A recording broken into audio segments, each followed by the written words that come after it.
কি গো, তোমার হয়েছে? এই তো আমি রেডি।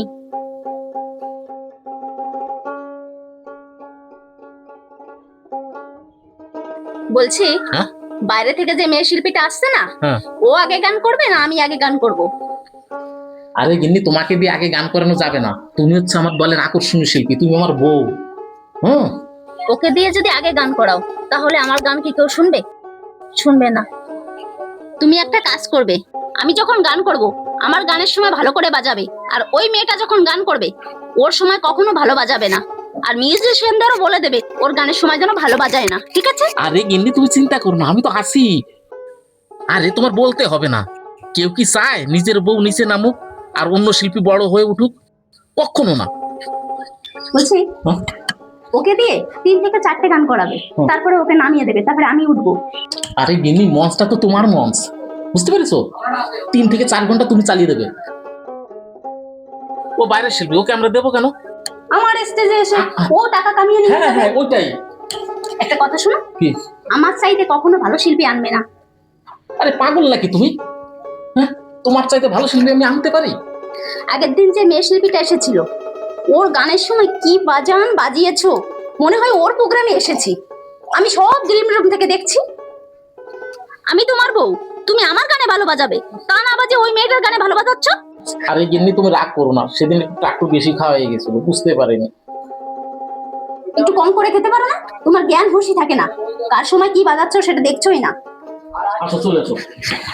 আগের দিন কি হয়েছিল জানো? কি? আগের দিন তোমার জন্য মঞ্চে আমি গানই করতে পারিনি। পাবলিককে কি বলেছিল শুনেছো? মনে আছে? পাবলিকে বলেছিল তোমার গান শুনবো না, ওই মেয়েটারই গান শুনবো। সব তোমার কারণ হয়েছে। আমি কি কিছু বুঝি না? হ্যাঁ, তুমি ঘোড়ার ডিম বোঝো। শোনো, আর একটা কথা বলি, বলো। মিউজিশিয়ানদের একটা ভাড়া দেবে। ও বাড়ি থেকে কিভাবে আসবে, রাস্তায় কি খাবে কি না খাবে, সব পয়সা কি আমাদের দিতে হবে নাকি? একটা পয়সাই দেবে, ঠিক আছে? ওদের আসার ভাড়াটা দেবে না, ওদের যাওয়ার ভাড়াটা দেবে। ওরা কি শিল্পী নাকি? ওরা মিউজিশিয়ান, বুঝেছো? আরে বাবা, তুমি ভুল বুঝছো। ওরা হলো মিউজিশিয়ান, ওরা সবাইকে নাচায়, সবাইকে আনন্দ দেয়, সারা মঞ্চটাকে ওরা মিউজিকে ভরিয়ে দেয়। মিউজিশিয়ান না হলে তুমি গান গাইবে কিভাবে? হ্যাঁ, কত বড় ভুল কথা বলো। তুমি যদি খালি গলায় গান করো, তোমার গান কেউ শুনবে? শুনবে না। একটা কথা মনে রেখো, সবার আগে দরকার হচ্ছে মাইকম্যান, তারপরে মিউজিশিয়ান, তারপরে শিল্পী। তুমি যা পয়সা পাবে না মিউজিশিয়ানদের সব দিয়ে আসবে, বাড়িতে আনতে হবে না। আরে বাবা, আমি সে কথা বলছি না, অন্তত মিউজিশিয়ানদের একটু সম্মান করো, সেই কথাটা বলছি। ওরা না হলে জীবনে কোনোদিন গান করতে পারতাম না। এই যে আমরা গাড়ি ভাড়া করে অনুষ্ঠানে যাই, কত সময় প্রোগ্রাম বাদ হয়ে যায়, তখন টাকাটা কে দেয়? মিউজিশিয়ান দেয়। নিজেদের ঘর থেকে টাকাটা দিতে হয়। সে ভাড়ার পয়সাটা সে দেয়? দেয় না। দেখো তো কে ফোন করলো।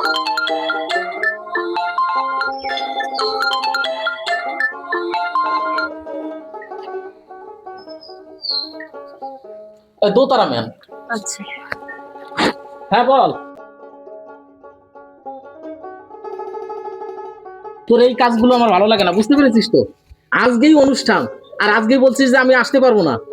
হ্যাঁ, পয়সা বেশি পেয়েছিস না অন্য জায়গায়, সেখানে চলে যাচ্ছিস। না না তো কি? বল, এখন আমি কোথায় মিউজিশিয়ান পাবো? বল। তোরা যে এত বেইমানি করিস না কেন? দুদিন আগে বললে কি হতো?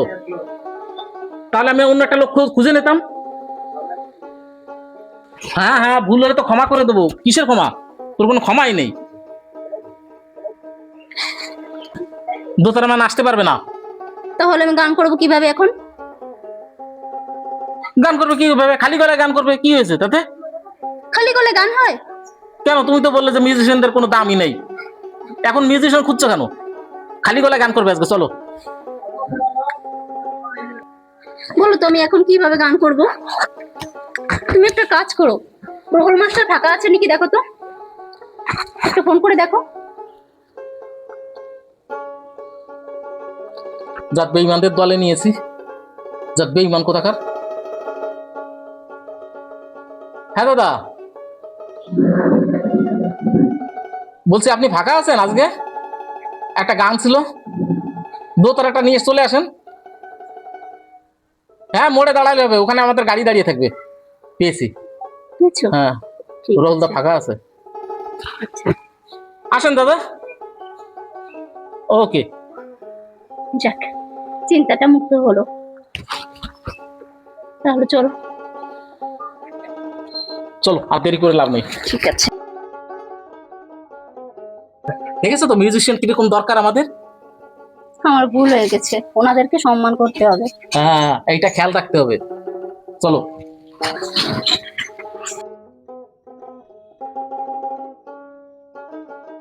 আমরা মিউজিশিয়ান ছাড়া চলতেই পারবো না, মিউজিশিয়ান না হলে আমরা গান করবো কিভাবে, বুঝতে সরি, পারছো? আমার ভুল হয়ে গেছে। মাইক ম্যান আর মিউজিশিয়ান এটা আমাদের দরকার। হ্যাঁ খেয়াল রাখতে হবে সেটা। হুম।